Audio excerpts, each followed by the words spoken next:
मैं चैलेंज के साथ कह रहा हूँ, अगर आप ये वाला टोटका आजमाते हैं तो इंशाल्लाह जो बेली फैट है वो ख़त्म होगा, पेट बिल्कुल फ्लैट हो जाएगा। बड़े पेट की वजह से आप असासे कमज़ोरी का शिकार हैं तो मेरी चंद बातों पे अमल करें, चाहे मर्द है या चाहे औरत है। एक तो भरे हुए पेट के साथ हम बिस्तर ना करें और खाना खाने के फ़ौरन बाद पानी मत पिएँ।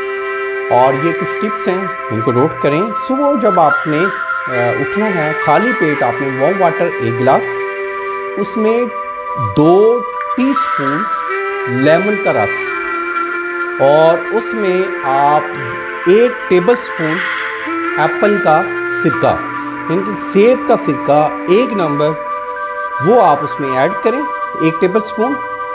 ये सुबह सुबह खाली पेट ले लें, सिर्फ 1 हफ्ता इस्तेमाल कर लें। मेरे कहने पे आप वाज़ा फ़र्क महसूस करेंगे। इससे इम्यूनिटी सिस्टम बूस्ट होगा, मेटाबॉलिज्म जो है वो बूस्ट होगा, आपके नर्वस सिस्टम को ताकत मिलेगी, आपके ब्लड शुगर लेवल बेटर होगा, सुस्ती कायली है वो भी ख़त्म होगी। ये मैं चैलेंज के साथ कह रहा हूँ कि 1 महीना इसको इस्तेमाल कर लें, आपका जो पेट है वो बिल्कुल फ्लैट हो जाएगा। इसके अलावा जिस्म के दीगर हिस्सों से भी ये फैट ख़त्म करेगा। अल्लाह आपका हामी नासिर हो। शुक्रिया, जज़ाकल्लाह।